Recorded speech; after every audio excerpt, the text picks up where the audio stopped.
Sretinon ning pasewakan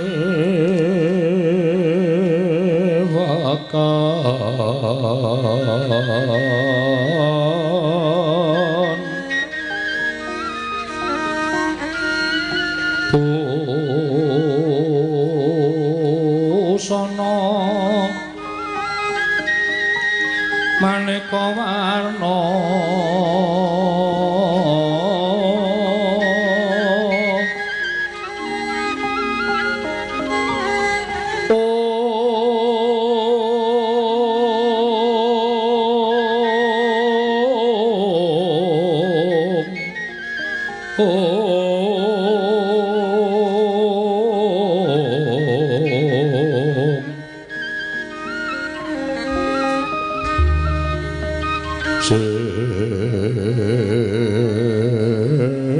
sebab puspiteng udyana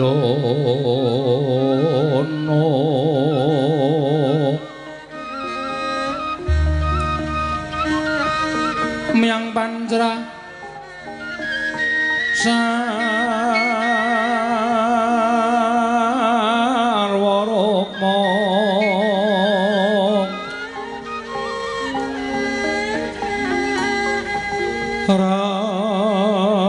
ranggeng manik nara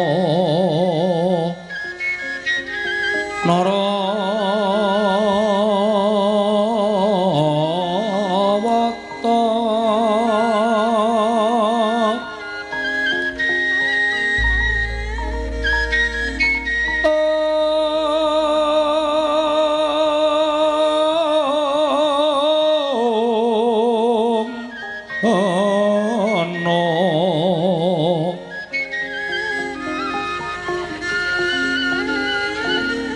Obro Prabanya kang sumerat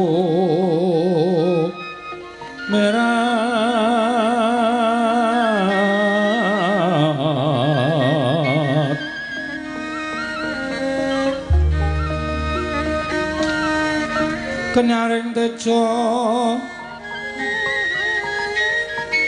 leliwaran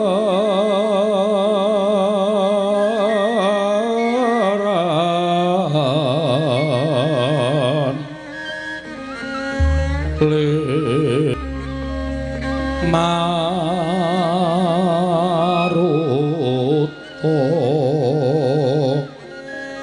mandura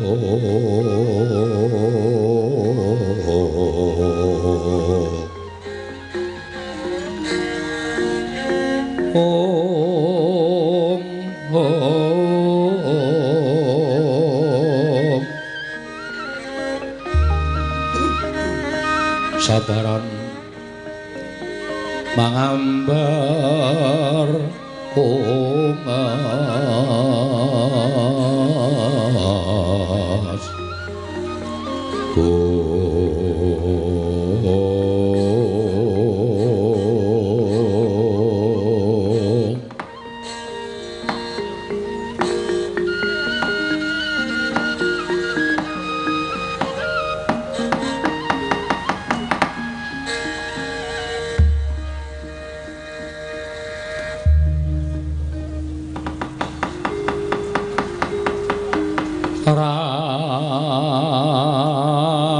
raras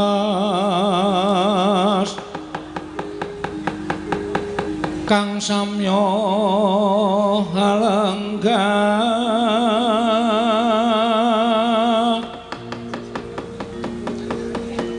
neng dampar kencana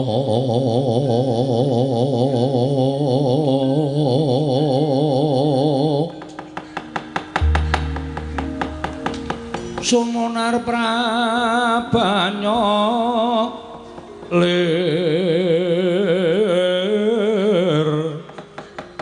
Bathara Darma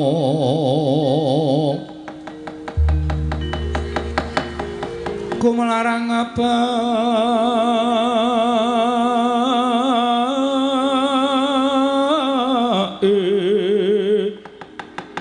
kang samya sumewa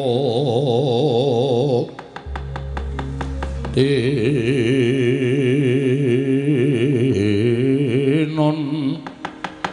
kadi samudra pasang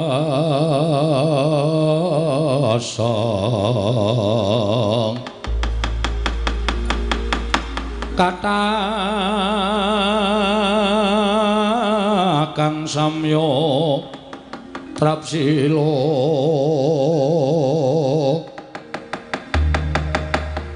nganti wiji lengkang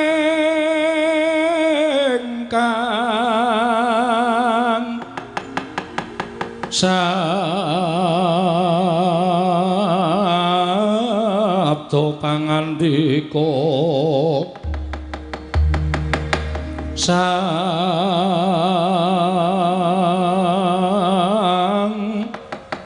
Abupati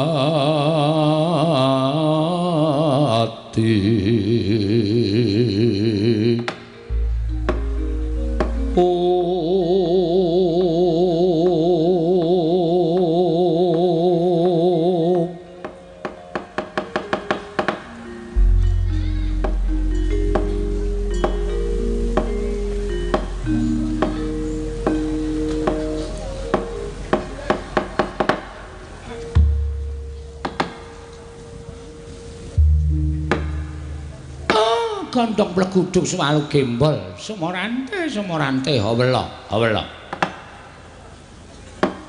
anak anu nganindita bocah mursid isa mikul dhuwur mendem jero karo wong tuwa aja mung kandhek ana ing pangucap nang kababar dadi pakarti satama padha kanthi harja sampraptamu ning pecrabaan Sukalima kene ngger anakku swatama bocah bagus nunamit pasang Kalimantabi tinebine lho dene dumawaing tawang tuwang Rama Penemban wanter sabda pangandika paduka amuji dhateng wiswanipun ingkang putra pun Bambang Suwatama kepareng kula ngaturaken sembah sumangga ping pangabekti kula kunjuk sandhap cenila paduka Rama Penemban Durna ing Sukalima Rama Penemban oh iya ngger tak tampa gawe gedhening ati ning wong tuwa ora liwat pangestune wong tuwa tampanana ya satama lho pundi nggo jimat paripih ndayana ning kasantosan ya nadyan akeh sangganing para cantrik manguyu jejanggan ingkang padha suwita marang ngersaning wong tuamu nanging kabeh ora ana ingkang nuju prana nang penggaling purnama kejaba mung sira kula bocah bagus mula tak caketake nggon amusuhan ana ing ngersaning pun Rama ya ngger estunipun kathah tandha pitaken saklebeting manahipun ingkang putra pun Suwatama Rama Penemban sampun sawetawis wekdal jengandika Rama Penemban Durna boten pareng medal saking pertapan Sukalima malah saking panginten kula sampun pinten-pinten candra paduka Bapa Penemban Durna Rama sesembahan kula boten seba caos wonten negari Ngastina nyuwun pangapunten menawi ingkang putra kinten keladu wani kirang gedugi namung nyatanipun gesangipun Kanjeng Rama menika namung sinandhing kang putra pun Bambang Suwatama menawi wonten lelampan ingkang sinandhang dening paduka Kanjeng Rama tartemtu menika ndadosaken prihatos raos ing manahipun ingkang putra pun Suwatama Rama wonten menapa lan wonten perkawis ingkang kados pundi ingkang ginebeng wonten saklebeting penggalih jengandika Kanjeng Rama Penemban menawi kaperang kawedharing kathah wonten kababarna nanging menawi wadi tumraping para cantrik para mangyu jejanggan monggo kula dherekaken manjing saklebeting pertapan pepanggihan catur netra kelawan ingkang putra pun Bambang Suwatama Rama Penemban dhateng sinten malih jengandika Rama Penemban badhe paring dawuh menawi wonten ribet penggalih paduka kejawi dhateng ingkang putra pun Suwatama menawi wonten kogel kagelan penggalih paduka dhateng Priyagung Ngastina mugi sak mangke mboten kados mekaten menika ingkang paduka Kanjeng Rama tindakaken nanging langkung prayogi menawi tumunten sowan dhateng negari Ngastina lan munjuk atung kersanipun Kanjeng Sinuwun Prabu Duryudana menawi ngantos kateman mekaten kinten paduka Rama mangke badhe merengkang dhateng pernatan nalindring Ngastina Prabu Duryudana Rama Penemban anakku ngger anakku wong gagah anakku wong sentosa Swatama wonten timbalaning adawuh lante panggrahi tamu gagapi marang kanane wong tuamu aku ngaturake panuwun ingkang tanpa pepindhan yo Ngger dene ana aturmu ingkang nyuwun priksa marang wong tuamu aku apa to sababe dene Begawan Durna pancen sawetara wektu ora metu saka ing pertapan Sokalima lan aku ora nglakoni sebo caos ana negara Ngastina wis pirang-pirang candra suwene pancen tak sengaja pancen tak jarak aku ora sebo caos ana negara Ngastina merga tumrap Begawan Durna nggonku sebo caos kelawan negara Ngastina mau mung manut karo rasa pangrasaku. Nuwun sewu. Ingkang dipun mestani nderek dhateng raos pangraosipun Bapa Penemban Durna menika kados pundi? Ngene ya, Nggen. Sing jeneng ati ingkang sumpek ati ora seneng kuwi nadyan tak rewangi sebo caos ana negara Ngastina. Mengko tiwas aku ado-ado sowan negara Ngastina. Yen to didangu dening anak Prabu Duryudana aturku ora kepareng nuju prana marang penggalihe. Apa ora malah jeneng aku gawe susah penggaling anak Prabu Ngastina. Kang mangkono kininten Begawan Durna kuwi kinira wong sing ora ngenggoni marang tuane. Inggih. Kejaba saka kuwi Sokalima kuwi bumi perdikan lho Asatama. Sokalima kuwi bumi perdikan tegese Begawan Durna mardika ning Sokalima kuwi ora kebawa perintah negara ngendi-endi ning rasaku merdika ya mung emane kamuktaning Begawan Durna kuwi pinaringan dening panjenenganipun Sinuwun Prabu Destarata aku dijunjung derajatku Sri Nugraha Kabriwada minangka dadi guruning para Kurawa mula tumuli aku menyang kamuktaning negara Ngastina nang yen perkara uripe Begawan Durna kuwi ora kabanta dening sapa-sapa ora kabanta dening negara Ngastina mekaten Peremban. Dadi upama aku rasuwan menyang negara Ngastina kuwi ora dadi perkara apa-apa. Yen to anak Prabu Duryudana ngerti marang kahanan Sokalima kene. Mekaten Kanjeng Rama. Iya, Nggih. Menawi tetelu mekaten tumunten sak mangke kula badhe paring nyuwun dawuh. Menapa tenging dados sababipun Paduka Kanjeng Rama boten kepareng sowan dhateng negari Ngastina. Menawi wonten boten repotipun pertapan sampun ngantos kapenggalih piyambak. Ingkang putra pun Swatama sagah mbebantu dhateng Paduka Kanjeng Rama sak mboten-mbotenipun ingkang putra nampi sabda pangandika Paduka menapa kedah kula tindakaken kula mboten badhe suwala nanging kepareng Paduka mbabarana dhateng ingkang putra pun Bambang Swatama Kanjeng Rama menawi ngantos perkawis menika kapenggalih piyambak tan wandhe sak mangke menawi boten kiyat penggalih Paduka Kanjeng Rama tan wurunga namung bebejer dhateng penggalih Paduka ingkang pekasanipun dawahipun dhateng lelampan ingkang boten sae. Dinten samangke kula cumadhong dawuh. Kula aturi paring dawuh ingkang sejatosipun Kanjeng Rama Penemban.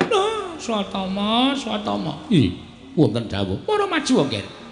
Maju tak jarwani jati ning lelakoning Begawan Durna iki, Bambang Swatama. Hendra ingkang musmita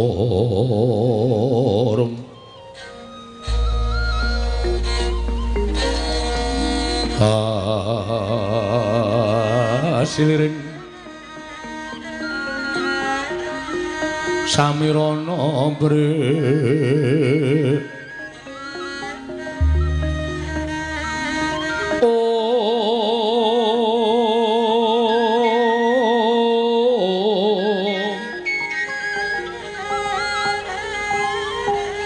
sekar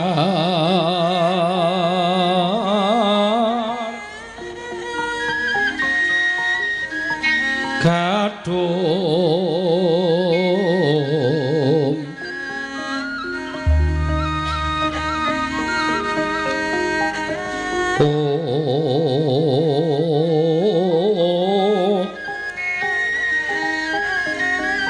ngas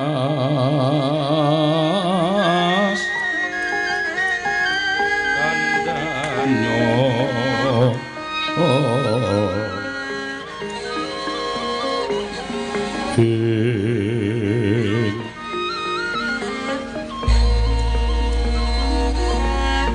Bawek raras renaning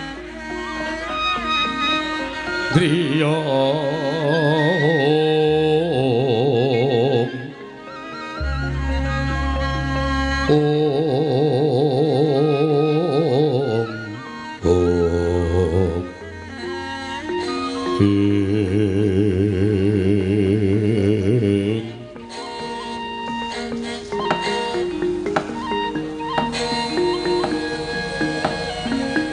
Satama. Wonten dawuh Rama Perban. Kowe iki anak pendhita kok nggawa erek ra ana batune dikeke wong tuwa. Nyuwun pangapunten wonten ing gembolan kula menika kathah sanget. Lah ya dipilihke Cah Bagus, Cah Bagus.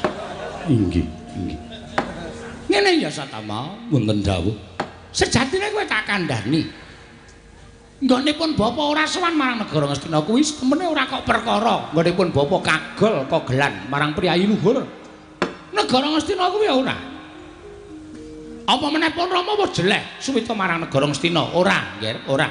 Kowe tak kandhani ya Satama. Tarewangi kaya ngene iki sing tak goleke Kamukten kuwi kowe. Nganti Begawan Durna persasat sikil dienggo sirah. Sikil kadang kala aku kuwi pendhita, ning kudu tumindak elek. Kuwi janjane ora ana sing tak labi kejaba mung kowe Cah Bagus, supaya kowe kuwi iso ngenyam Kamukten duwe derajat lan pangkat. Ewa semono nganti tekan dina iki lah kok ora ana undakane. Inggih. Ning ora bakal kendhat Begawan Durna nggone bakal mbudidaya marang uripmu. Supaya sesuk yen to pun Rama wis ora ana utawa pun Rama kuwi wis keladuk yuswa tegese wis tuwa. Kuwi iso nyawang marang anak. Inggih, mekaten Kanjeng Rama. Saora-orane kowe entuk derajat pangkat marang negara Ngastina. Mekaten Kanjeng Rama. Mula akeh sing padha mestani, Begawan Durna kok pakartine elek. Begawan Durna kok pakartine mesti dadi wong sing nglincipi carang papak. Setemene ngene ya Satama. Kabeh mau tak lakoni mergo aku nuruti marang kersaning anak Prabu Duryudana supaya apa yang tak tindakake kuwi nuju prana marang penggaling anak Prabu Duryudana. Lah terus apa to sababe nganti tak tumindake ning ora prayoga? Men anak Prabu Duryudana kuwi mirsani yen to aku kuwi ya duwe anak. Mula anakku supaya diangkat derajate minangka nayaka saora-orane punggawa negara Ngastina. Ning semono tekan dina iki lah kok dadi durung ana undakane apa-apa. Kowe isih dadi abdi ingkang golekake pangan kuda titianing para pangeran pati. Menapa ing sampun kula lampahi menika lahir batus. Kula lampahi boten wonten raos ingkang awel sarta anggrundel saklebeting manahipun ingkang putra pun Swatama. Pancen kudu kaya mengkono, Ger. Kewajiban kuwi ditindakake kanthi apik, kewajiban kuwi ditindakake kanthi becik. Ternyatane wong urip ana ing alam padang kuwi mung 3 perkara. Ya kuwi siji lair, loro netepi kewajiban, ping telune mati. Wis ping cukup kuwi wae, ora ana liyane. Inggih. Lair, wong urip ana ing alam padang kuwi pancen wis pineski marang kodrate dhewe-dhewe. Bungah susah, bejo cilaka, sugih miskin. Kuwi wis cinadang pestine nalika wiwit bocah mau murca saka guwa garbaning ibune. Bocah iki sesuk dadi wong becik. Bocah iki sesuk dadi wong ala, bocah iki sesuk dadi wong sugih, bocah iki sesuk dadi wong miskin lan sak piturute, kabeh mau wis mesti marang kodrating Wang Mahanasa. Mula dilakoni kanthi ikhlas, dilakoni kanthi tawajuh, syukur bagi ingkang ala iso dadi becik, ingkang ora duwe iso dadi duwe. Kuwi merga saka pambudi dayaning menungsa. Mula menungsa pinaringan akal, budi lan pekerti sarta pikiran. Kuwi kinarya budidaya. Inggih. Kaya ingkang mbok lakoni kuwi, Ger, kowe lair procot saka guwa garbane mbokmu. Tumule ditinggal ana ing Kayuwangan. Kowe tak gendhong alir ngidul tak jak ngemis. Dilalah entuk Kamukten. Aku diangkat dadi Narapraja negara Ngastina. Mekaten Kanjeng Rama. Dadi mestine uripmu ya wis pancen kaya ngono kuwi. Inggih. Kaleresan sabda pangandika Paduka Kanjeng Rama. Tumule netepi kewajiban, kewajibane wong urip kuwi apa? Yen pun Rama dadi pendhita sing apik, dadi pendhita sing becik. Yen kowe dadi abdi, ngabdiya sing apik, ngabdiya sing becik. Yen dadi sawijining nalindra, ya dadi nalindra sing apik, dadi nalindra sing becik nganti sak rampunging kewajiban. Tumuli mengko nek wis rampung kewajibane minangka dadi titahing Gusti ana ing alam padang, mung kari ngenteni tekaning pati sabab wong urip kuwi ngibarate wis tekaning yuswa, tegese wis keladuk yuswa. Kuwi ibarate kaya dene wong antri kok, Nggih. Mekaten Kanjeng Rama. Lho iya. Mung kari ngenteni pesti ning Gusti, sesuk kapan lan sak piturute. Mula sajroning rampung kewajiban, ya kuwi dandan-dandan marang uripe. Dinggo sangu sesuk upama pinundhut marang panguwasaning dat kang Purwegdat. Mekaten Kanjeng Rama. Lha nek tumrap ing aba ping saka 5 bapakmu iki kok uripku kaya durung genep. Liripun durung dereng genep kados pundi? Aku wis dadi menungsa. Lair saka gua garbane ibuku. Tumuli aku mesti dadi sawijining pendhita. Najan janjane iki dudu gegayuhanku. Monggo gegayuhaning pun Rama mbiyen iki kepengin dadi satriya ingkang pinunjul ing apa-apa mbraja ing akerep.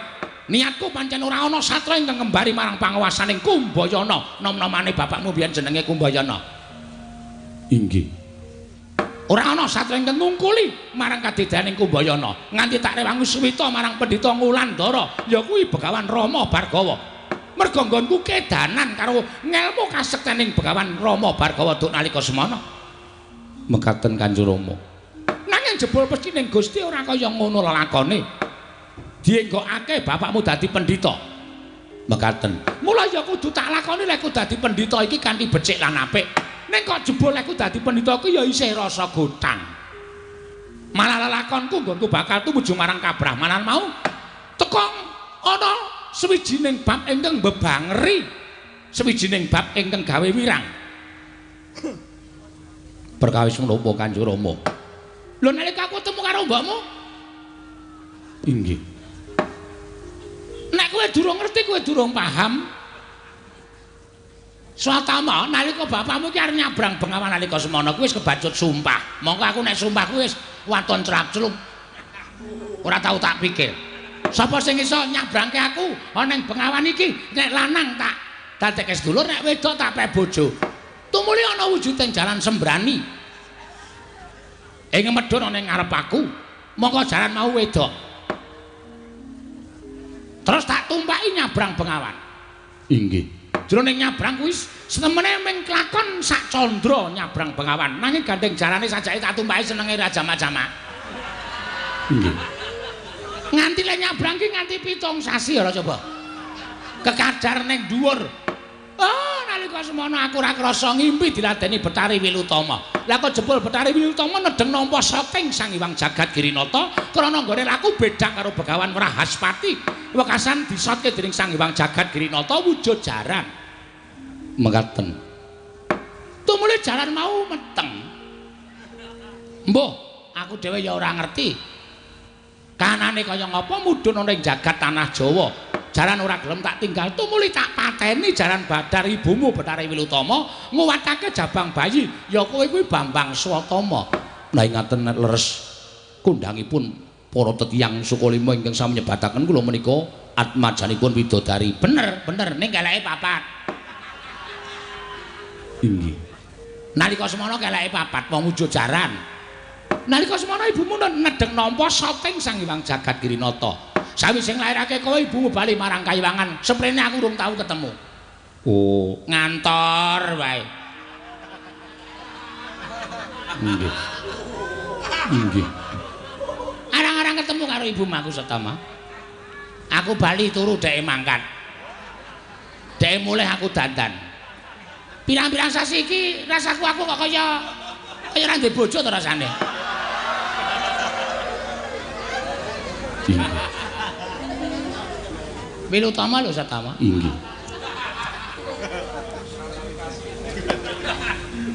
Nalika semana kowe bayi tak gawa goleki marang sedulurku sing aran Sucitra. Tumuli aku mampir nang negara Timpurusa. Tim anapa timbi? Satama iki urung limbukan. Inggih. Ora sampenamu dhewe lek ngomong. Timpurusa. Nalika semana aku tumuli dhaup karo Dewi Krepi. Dewi Krepi. Supaya kowe entuk pangan sambungan. Merga kowe nalika semana isih bayi. Isih bayi abang ditinggal karo ibumu, si Wilutama. Kowe tak gendong alur kidul, tak titipke sapa-sapa. Pendak-pendak ana wong wadon ingkang welas karo kowe tumuli takon nesepi karo wong wadon mau nganti tekan aku entuk bojo jenenge Dewi Krepi sing umure 10 tahun luwih tuwa tinimbang aku. Oh. Cariyosipun ngaten. Lah iya. Tumuli Krepi tak boyong marang Sukalima kene dadi ibumu seprene iki jane kae ibumu sambungan. Ibumu sambungan. Mekaten. Tur jane aku ya ora duwe rasa tresna karo Krepi merga nggonku welas karo kowe.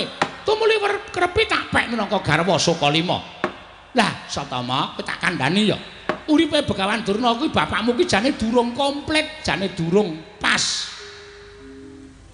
Tegesipun kados pundi? Mergo aku durung bisa ngrasakake katresnan ingkang sejati. Katresnan ingkang sejati kados pundi? Tegese kudu ana wong wadon ingkang pancen ya ngibarate keplok tangan loro. Keplok tangan loro kuwi ya minangka dadi ibumu ning uga minangka dadi garwaning Begawan Durna. Ta sampun wonten Ibu Kerpi. Sawangan to. Ibumu Kerpi kae wis ting jleketut ra karo-karuan. Inggih. Nek kowe tak kandhani ya Satama, satemene ana ingkang gumandhul ning atining Begawan Durna, ingkang seprene ora bakal iso kelakon tak gayuh. Ning tumrap Begawan Durna, penggayuh mono yen pancen di kantene ati ingkang madhep mantep sarta meminta marang panguwasaning Gusti, tak kira bakal iso kasembatan. Merga ingkang gumlaran ning jagat kuwi ora ana ingkang ora bisa digasuk, digayuh. Waton kabeh mau sinartan madhep manteping tekad. Merga tekad kuwi pok ing karep. Wong sing wis nekat kuwi adat sajun sok kelakon. Mengkaten. Ning yen ming karep ngono kuwi adat saben isih maju isih mundur. Lajeng kepareng paduka Kanjeng Rama. Lah kowe tak kandhani ya Satama. Seteme dina iki pun bapa nedeng nenimbang marang penggayingipun bapa. Nggone bapa kepengin kagungan garwa ing mapan ana ing Sukalima. Ing setemene wis ginebeng ana ing telenging atiku sapa ta wong wadon mau nanging ora bakal tak babarake marang sira kula Bambang Swatama ingkang wigati rembuke wong tuwa iki gandeng kowe wis duwe, aku wis duwe anak. Kira-kira piye nek upama pun Rama nglakoni bab ing kaya mengkono mau? Nyuwun pangapunten. Menawi menika kagem kabagyanipun paduka Kanjeng Rama, kula kantun nderek kersa paduka Kanjeng Rama. Tenan? Inggih, saestu. Lahir batin. Nggih, lahir batos. Tumrapipun ingkang putrapun Swatama, swarganipun tiyang sepuh menika menawi anak saged bangun miturut dhateng kersanipun tiyang sepuh, mboten badhe badal dhateng kersanipun tiyang sepuh. Saha damel kabagyanipun tiyang sepuh menika tumrap kula sawijining pisungsung ingkang ageng tumraping tiyang sepuh kula Kanjeng Rama Penemban Duna. Oh, syukur Satama, syukur. Malah menawi sak mangke Kanjeng Rama kersa paring dawuh wanita pundi ingkang dados lenging penggalih paduka. Kula aturi paring dawuh ingkang putra Bambang Swatama ingkang sagah ndodhaka rinipun nginang gambir lan suruhipun badhe kula lamar tiyang menika kala wau tumunten kula aturaken dhateng paduka Kanjeng Rama supados sak mangke piguna gesangipun ingkang putra pun Bambang Swatama. Kentos malu gembol manyar-manyar duk neng dungkul wana dadi alas alas dadi wana. Syukur nggih yen to pikiranmu kaya ngono kuwi pun bapa seneng banget. Ning perkara iki kowe aja melu-melu ya Satama. Iki tak lakonane dhewe, iki tak tanggunge dhewe. Bab perkara iki tak simpen ana ing atiku iki aja nganti kawanguran dening sapa wae. Mengko kabeh padha ngerti yen to wis kelakon penjanganing Begawan Durna. Wis ngono wae cukup. Kowe ora usah dadak melu-melu perkara iki. Watone kowe wis sanyarujuki apa dadi karepe Begawan Durna. Aku wis seneng banget kok Satama, aku wis seneng banget. Kelodhangan nggonku sak pejagong karo anak lanang wis kelakon. Merga pirang-pirang dina tak jongko-jongko. Nanging kowe isih akeh gawean iki kudu mbok rampungake. Lah dina iki titi wayane mangsa kala aku iso ketemu karo kowe. Ana ing kene aku iso ngandhake karepaning wong tuwa. Tumuli kowe nyarujuki. Oh, tumrap aku wis dadi kasuwarganing wong tuwa, Satama. Wis dadi kasuwarganing wong tuwa. Sigra-sigra yen permana kanca sigra ngraken awang sesangka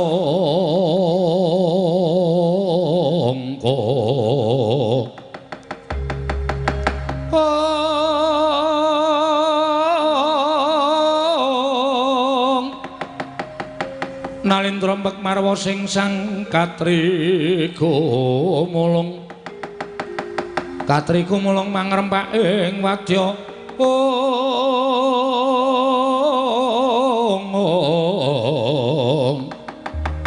Kurta kura reka kiri-kiri ro nanggana magawe gelari wang-wang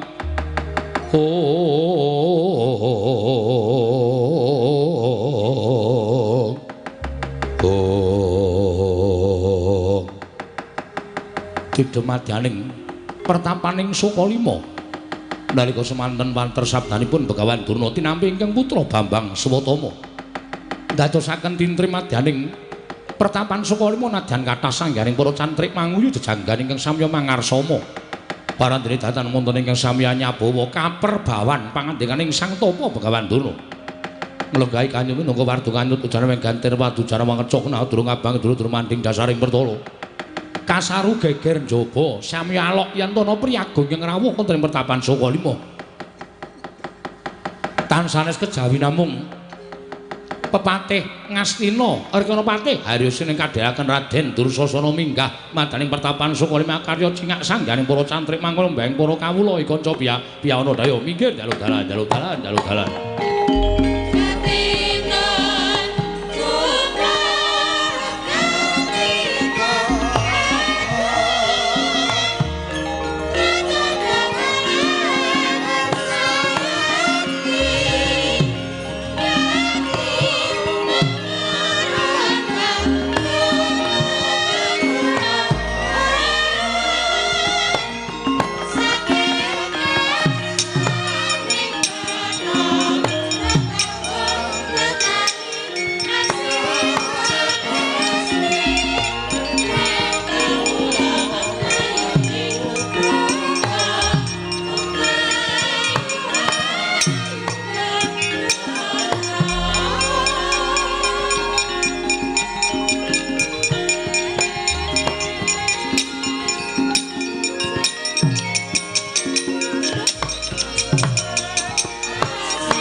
Sinongwati jagat kinari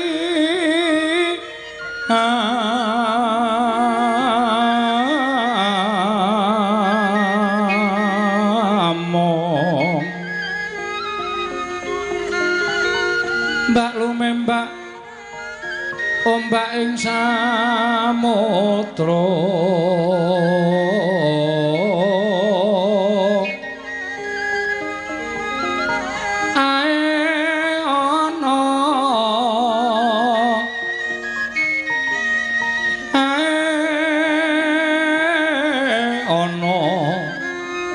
bale lumut ambreganggeng awita denceng-dencengan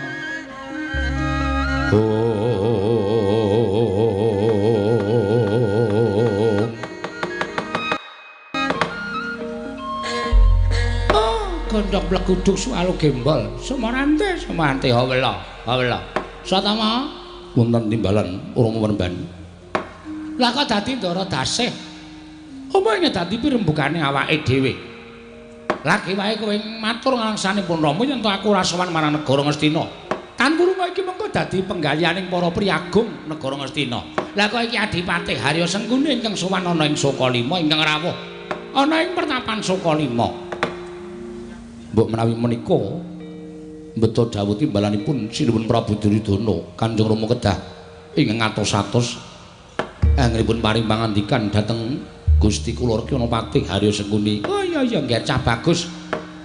Prayogane luwih dhisik nggonmu ngabyantara. Nggih sampun boten kirang prayogi. Dipatih padha rarja sak praptamu, Dik. Adipati Harya Sengkuni. Iya Kakang Penemban. Slamet tekaku ora ana sewiji apa Kakang Penemban Durna aku ngaturke bektiku katur ya Kakang. Oh iya tak tampa ora liwat pengestuku tampanana ya Di ndak gegem ndadekake jimat paribeh prayogane nggonmu lenggah ning pertapan Sokalima. Iya Kakang Penemban Durna kaya wis ora kurang prayoga praptaku ana ing pertapan Sokalima. Oh Dursasana kowe padha rarja anakku Dursasana. Wah nggih Bapa Penemban wilujeng ning sambi kala sowan kula tebih saking Rubeda. Kula ngaturaken sembah pangabekti kula kunjuk. Iya Dursasana tak tampa. Pangestuku tampanana ya cah bagus. Kula pundhika jimat paribeh dayanana ing kasandursan. Paringi pangestu paduka apawahana kabagyaning gesang kula. Bapa Penemban. Dursasana iya prayogana dhisik ngono ngadhep ana ing ngarsane wong tuamu Begawan Durna. Aku pengen sarembuk karo Adipati Harya Sengkuni. Kula semanggaken Bapa Penemban. Dik Pati. Piye Kakang? Ana apa njanur gunung kadingaren? Lah kok dadi Adipati Harya Sengkuni rawuh ana ing pertapan Sokalima. Yen pancen saka karepmu dhewe apa gatine apa? Nanging yen pancen diutus dening anak Prabu Duryudana, apa dawuh pangendikane anak Prabu Ngastina? Mara gake Adipati tak paringi kamardikan supaya paring mangandikan ana ing pertapan Sokalima iki. Iya. Matur nuwun ya Kakang. Padha-padha ora apa-apa. Ingkang sepisan aku ngaturke bekti katur ngersaning Kakang Durna. Dene ndungkap angka 2 pancen kepara nyata yen to sowan kuwi iki ora saka karepku dhewe. Lan aku percaya Kakang Penemban kuwi pandhita ingkang lantip panggraitane mesti wis isa maca karo batine adimu lanang Sengkuni. Ning luwih prayoga lamun kowe mblabari kok, Dik. Mblabari apa wigatine? Oh ngono. Iya. Supaya luwih cetha merga panerka panyakra bawa sarta nggonku bakal maca marang gelagating atimu mau durung karuan jumbuh karo sediamu. Oh iya. Yen pancen ngono aku tak matur. Iya, gage matura. Ngene ya Kakang. Sejatine praptaku diutus dening anak Prabu Duryudana kinenanjihake marang Kakang Penemban Durna. Ingkang wis watara suwene sak candra iki Kakang Penemban Durna ora keparang sowan ana negara Ngastina. Kuwi dadi pitakonane anak Prabu Ngastina, dadi penggaliane anak Prabu Ngastina.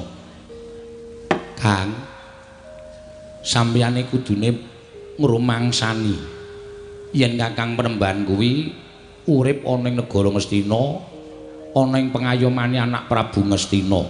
Panjenengan diparingi pengayoman panjenengan diparingi penguripan, panjenengan diparingi derajat pangkat lan kelungguhan dening anak Prabu Ngastina. Ning kok nganti teka dina iki sampeyan ora kersa suwane negara Ngastina kuwi sebabe apa? Yen pancen ana pangendikaning anak Prabu ingkang gawe kogel kagelan atine Kakang Prembandurna digenahke supaya mengko entuk dalan ingkang padhang. Yen to pancen Kakang Prembandurna kuwi kurang nggone ngenyam derajat lan pangkat, anak Prabu Ngastina wis paring dawuh karo aku, Kakang Prembandurna kinten munjuk atur kepingin derajat pangkat apa. Yen bondo donya saka 5 kene kurang akeh, anak Prabu Ngastina wis paring dawuh karo aku bakal diparingi sak cukupe yen perlu turah saka keparenge Kakang Prembandurna. Yen ana perkara liyane tumuli paring dawuh Kang, Kakang Prembandurna aja kaya ngono.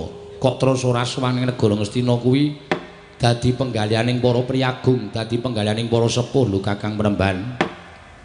Ngono ya, Dik? Iya. Ya, tak wangsuli mbaka siji.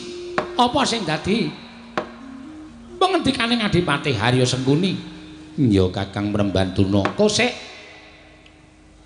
yen Adipati Harya Sengkuni kuwi ngendikake kamukten sarta derajat pangkat ingkang ndak rasakake dina iki saka peparinge anak Prabu Ngastina. Oh kuwi kleru lho, Di, kleru. Kowe salah. Salahku nggo napa? Iki kabeh dudu paringane Sinuwun Prabu Duryudana. Nanging iki peparingane ya kuwi Sinuwun Prabu Dastarata duk nalika semana. Saleng-saleng Prabu Dastarata ing gumanti kepraban ning negara Ngastina kuwi putrane Pambayun ya kuwi anak Prabu Kurupati ya Jaka Pitana ya Duryudana saiki kuwi. Dadi nek upama sampeyan ngendikake kamukten derajat pangkat sing diparingake marang Begawan Durna kuwi saka anak Prabu Duryudana. Oh nuwun sewu ya, Di, nuwun sewu. Perlu dikaji ulang. Mbok rasah aeng-aeng Kang ngomongan. Perlu tak teliti dhisik merga kuwi sing maringi anak Prabu utawa Sinuwun Prabu Dastarata. Iya, ya wis. Nek aku salah aku nyuwun ngapura. Ora apa-apa, ora apa-apa. Ming tak benerke kok aja nganti kowe duwe penemu yen kamukten sing tak rasake iki peparing anak Prabu Duryudana. Oh, dudu. Ya mong aku wis kebacut suwita marang negara Ngastina. Sapa wae sing dadi ratu negara Ngastina kuwi dadi sesembahanku. Iya. Ning perlu dijejegake bab perkara le paring kamukten marang Begawan Durna kuwi dudu anak Prabu Duryudana ning anak Sinuwun Prabu Dastarata. Ya. Ingkang angka loro apa ana Priyagung Ngastina ingkang gawe kogel kagelan atiku. Nuwun sewu ya, Dik. Lek wis rawuh karo wong Ngastina kuwi wis tetaunan, wis puluhan taun. Dadi aku wis hafal lambe atining piyai-piyai Ngastina kuwi wis hafal. Yen digagas tenanan pancen pengendikaning piyai-piyai Ngastina kuwi kadang kala sok natoni ning ati, sok gawe ora penak ana ing ati. Nanging jebul kabeh mau wis dadi pakulinan. Kabeh mau wis dadi saben dinan. Tegese wis dilakoni saben dinane. Mula aku kudu tetek tangguh-tanggon yen to rembugan karo piyai luhur negara Ngastina ingkang tanpa tedeng aling-aling upama ngluput ke kancane ya cobloko didumuk ning arep rai. Ngono kuwi wis biasa wis kelakon. Iya. Dadi aku wis kulino yen to ngadepi karo piyai luhur negara Ngastina. Apa-apa aku dikarani kurang nggone duweni probaya. Oh, Cik Pati nuwun sewu. Nuwun sewu lho, Di. Aku tak takon karo sampeyan jane probaya iki dienggo ngapa to? Probaya iki dienggo ngapa? Bondo donya iki dienggo ngapa? Ditumpuk sondo langit, nek wis ditinggal mati ora bakal ana kocapane apa-apa. Pol-pole dijarah kanca-kancane kuwi. Iya. Upama numpuk brana picis, numpuk barang sing kerta ajine gedhe. Ning upama engko dipundhut panguwasaning Gusti, wis ora bakal duweni piye-piye. Mula tumrap Begawan Durna, brana picis probaya derajat pangkat ki tumrap aku mung sampiran. Kuwi mung kadonyan. Upama ora kuat kenggonan derajat pangkat, bondo donya lan kelungguhan. Wong mesti mau mas salin seringat kuwi wis biasane kaya ngono. Mula aku bab perkara bondo donya ki ora tak oyak banget kok, Dik. Bab perkara derajat pangkat ki ora tak oyak banget. Upama Begawan Durna ki derajat pangkate wis tekan pendhita, ya wis pendhita iki tak lakonani kanthi apik. Upama bondo donyaku ki ming semene, ya wis tak cakne kang kanthi becik ing kanthi apik. Ora bakal ngangah-angah, aku golek bayar sing luwih akeh, aku golek bayar sing luwih gedhe. Tumuli aku suwi to marang negara liya saliyane negara Ngastina. Oh, kuwi dudu wacake Begawan Durna. Nah, eneng kene iki kowe kudu iso ngonceki sipate Begawan Durna ingkang sejati iki kaya ngapa. Aja tok anggap pendak-pendakane negara Ngastina aku tumindak elek, pendak-pendakane negara Ngastina aku tumindak ingkang lereke marang ora babakan kautaman. Kabeh mau mung samudana, Dik. Ning sejatine putih sucine Begawan Durna ki ya ana. Saka lima kaya ngene iki, mula kowe sok dolan mrene ben ketularan lep putih atimu. Iya. Ya Kakang dadi dudu perkara bondo donya, dudu perkara derajat pangkat. Dudu perkara kuwi. Apa perkara Kakang kepengin duwe derajat sing luwih dhuwur? Rak wis tak dadekke siji rembug marang mau to. Derajat pangkat kadonya iki dienggo apa? Kuwi dudu bab sing wigati tumraping Begawan Durna. Ning sejatine ngene ya, Di. Aku kuwi duwe gegayuhan. Ya mung gegayuhanku kuwi ora aja nganti kawanguran dening sapa wae. Gegayanku kuwi aja dingerteni dening sapa wae. Iki sing tak simpen ana ing jroning atiku sing jero. Nadyan anakku Satama wae ora tak paringi dawuh, aja meneh kok wong liya. Wis sampeyan paring dawuh kaya ngono kuwi nek ngono nganggep karo aku wong liya. Lho, lek udu wong liya piye? Wong kowe karo aku ketemune ya duk nalika ana lakon Lengatala. Tumuli aku njupuk Lengatala saka sumur upas. Kanthi aku ngrakit sukep dom-doman tak lebokake jroning sumur wekasan gendaka iso tak junjung. Terus kowe ngrangkul aku mbok anggap aku wong pinter, mbok anggap aku wong sing sekti. Tumuli aku diparingi derajat banget karo Sang Dastarata. Tegese kowe karo aku ki ora ana sambung getih apa-apa. Kowe karo aku ki mung kanca, ning mergo banget nggone raket, tumuli manjing dadi sedulur. Kowe karo aku ki dudu sanak kadang dudu rowang. Ya mung padha-padha mukti nang negara Ngastina. Oh, ngono ta. Dadi yen ngono saiki ketok banget nek Kakang Durna kuwi ora nganggep aku sedulur. Kok sik dadi sing dianggep sedulur ki yen ana garising getih utawa turuning daging, ana sambunging getih sambunging daging kuwi dianggep sedulur. Ning yen kaya aku karo sampeyan kuwi kanca, ning ya kala mangsane kanca iso dadi sedulur, sedulur iso dadi mungsuh, kuwi pirang-pirang. Ning tak jaluk aja nganti banget entrane nggone awake dhewe nggone sambung pas duluran iki iso dadi mungsuh. Aja dilanggengke ya Dik Patih. Ning sagedhakan iki kok atiku rada ora penak. Lho, kok ora penak sebabe? Pangendikane Kakang sing ngandhaki yen to Sengkuni karo Durna kuwi ora ana sambung getih, ora ana sambung daging. Tumuli Kakang nganggep yen to aku kuwi kanca. Upama kowe tak anggap kanca apa kira-kira atimu lara? Ora perkara lara, ning gronjal atiku. Adi aspal. Perkara gronjale kok bingung. Wis ora, iki rembug wong tuwa. Ha iya iki rembug wong tuwa. Gronjal atiku seprono supaya aku nganggep karo Kakang kuwi sedulur, jebul Kakang ora nganggep karo aku kuwi sedulur. Lho, penganggepe iki aja dipeksa. Penganggep menungso siji-sijine iki aja dipeksa lho Dik Patih. Upama kowe nganggep aku sedulur, monggo ora apa-apa. Aku seneng, aku matur nuwun. Ning kowe aja meksa karo aku, kowe tak anggap sedulur. Ati iki merdika. Ora dikuasai dening sapa wae. Atiku ya butuh kamardikan, atimu ya duwe kamardikan. Mulane ana penganggep tumrap Begawan Durna marang kowe, aja mbok peksa. Nek kowe nganggep aku sedulur apa-apa, ning aku nganggep karo kowe kanca, ya aja mbok peksa aku. Kowe dadi sedulurku. Iya. Bener ora? Iya bener Kakang, iya. Ya, terus saiki ngene. Kakang arep kersa sowan ning Ngastina sok kapan? Nek pancen panjenengan wis nemtokake dinane kapan pasiwakan arep sowan, ya tak jaluk sowan. Nek Kakang ora arep sowan, tekan sok kapan kula ndak aturi paring pangandikan. Ning nek Kakang iki mengko tak suwuni priksa tetep ora kepengin sowan, ya nuwun sewu. Aku arep matur karo anak Prabu Duryudana, nek Kakang tak anggap merengkang saka pernatan negara Ngastina.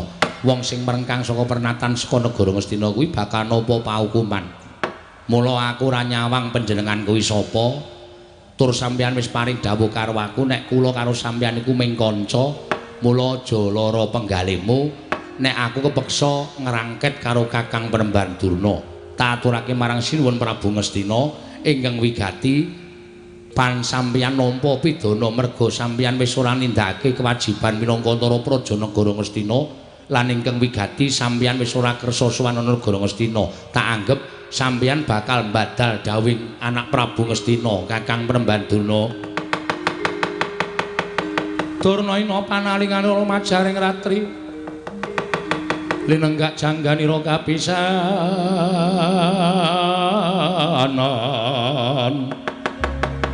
Aneng perang Bratayuda.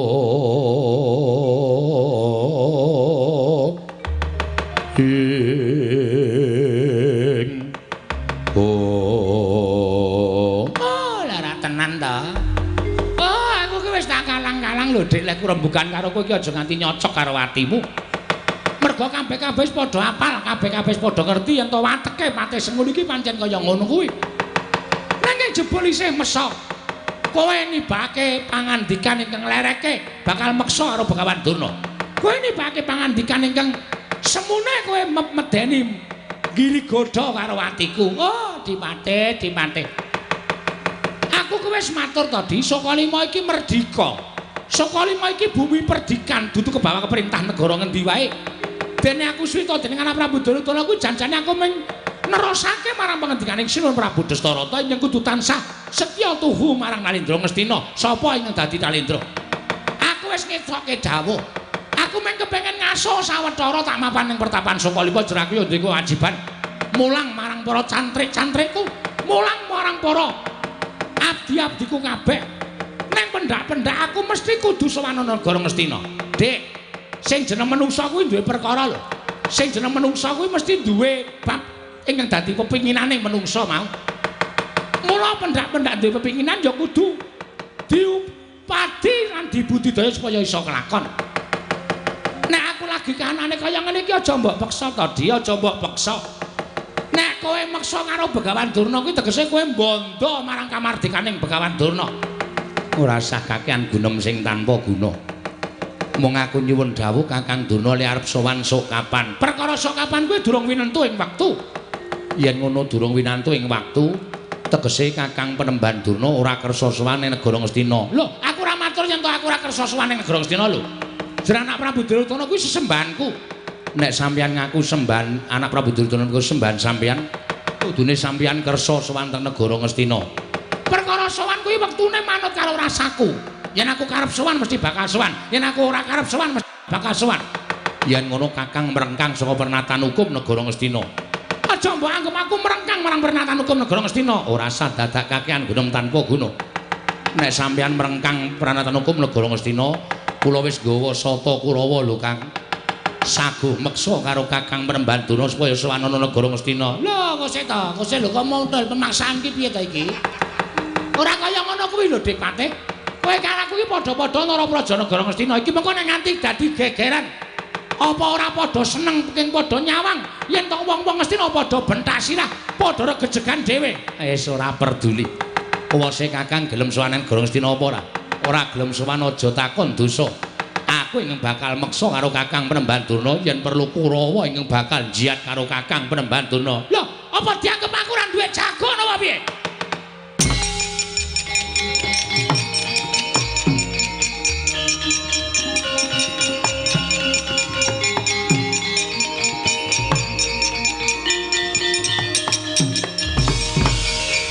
Nuwun sewu. Mriki Nopati. Rama Prembanduna menika tiyang sepuh kula. Ndawiri Nopati badhe jiat dhateng Rama Prembanduna, kula nuwun sewu. Anake lanang ora trima. Iya, ya aku wis ngerti Kak Satama. Sinam pancen tak jontrot ucap kaya ngene, pancen niatku supaya kowe kuwi rumangsa dadi anake Begawan Durna. Nek bapakmu tak rudha paripeksa kira-kira anake lanang bakal murina apa ora? Kula menika anakipun Begawan Durna menawi jangantika badhe meksa dhateng Begawan Durna, langkung-langkung pepunden kula Raden Kurawa, Pangeran Pati negari Ngastina. Badhe meksa dhateng Rama Prembanduna kula ingkang boten trimah. Wah, Satama. Kowe iki mung ngabdi arwani karo Pangeran Pati sarta nggo menange apa? Nyuwun pangapunten Raden. Sampun ngantos ngembe dhateng kula. Giri Lusi jalma tan kena knira. Sampun kulina ngempuke watu ngatuske banyu.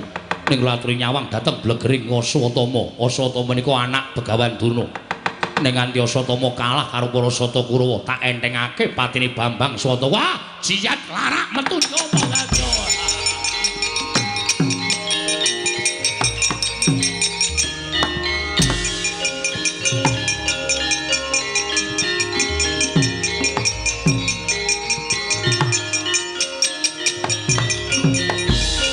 Ngandel ora? Iki to karepmu, Dik Pate. Kok ngene iki to karepmu? Pendak-pendak tekan ngendi-endi kowe iki mesti gawe geger. Pendak-pendak tekan papan ngendi wae kono glibete Sengkuni mesti gawe rame. Oh, mbok yo tok lereni to Sengkuni. Mbok yo tok lereni kowe iki arep golek apa to aku tak takon. Wong setemene nek aku dikeparengake batang atimu. Anak Prabu Duryudana ora ngersakake dadine Pancakara. Meng kepengin nanjeke karo aku. Ning pendak-pendak kowe iki Narapraja sing seneng nambahi dawuhing ratu, sing seneng ngenggokke dawuhing ratu. Mula ora aneh yen to negara Ngastina kaya ngono kae ora tentrem, negara Ngastina kuwi ora ayem. Merga Naraprajane seneng ngenggokke marang parintahing ratu, Naraprajane seneng nambahi parintahing ratu.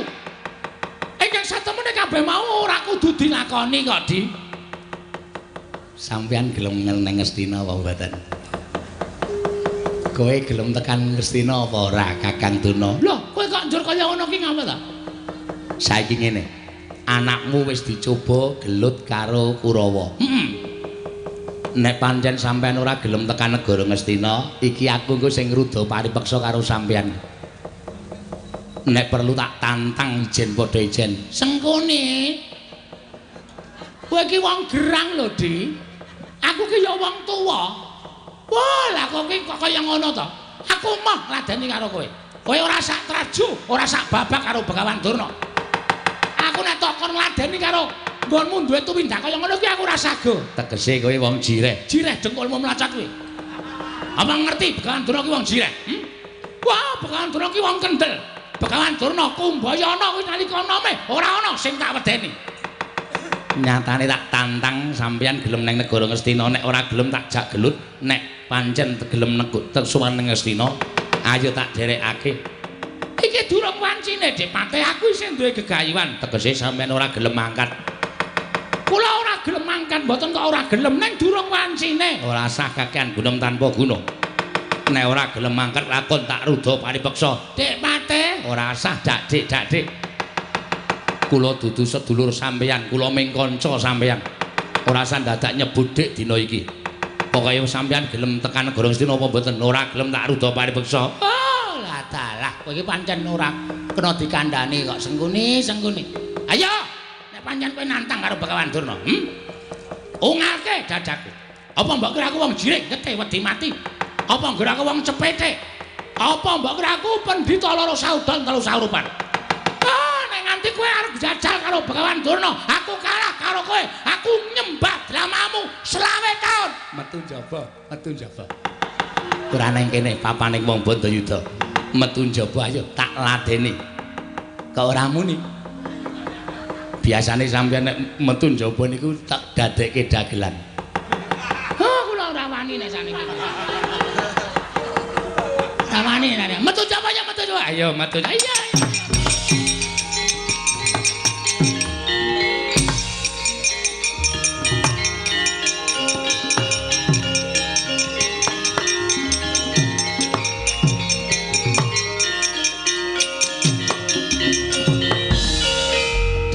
Piye Mbak Yu? Setemene aku ki jane wis ora seneng suwe to ning Pertapan Sukalima. Pendak-pendak kaya ngene iki, Aku tak pamit karo kowe, aku tak metu sowan Suwita Begawan Durna, aku tak golek suwita liyane ya. Aja kaya ngono Mbak Yu. Iki pancen wis dadi kewajibane. Kowe tetep kudu tak gondeli. Ora, aku tetep arep metu saka Sukalima. Kayane ora penak ndereke Begawan Durna. Aja Mbak Yu, aja kaya ngono. Ora, aku tetep arep metu. Bayu kena tak kandhani apa ora? Lho. Aku wis ora betah. Ning sampeyan kudu ngancani karo aku. Aku wis ora iso ngancani karo kowe. Nek ngono sampeyan nekat. Aku nekat. Sampeyan merengkang Pernatan Sukalima. Apa kudu tak rudha paripeksa? Tobat. Kowe iki adi kok nantang karo wong wedok. Kowe adi kok nantang karo wong gerang. Kowe arep ngopo nek aku arep metu arep ngopo? Sampeyan kudu tak jiat tetep nang kene. Aku rasa kok. Ayo, nek kowe apa aku sing tekan. Walah, deri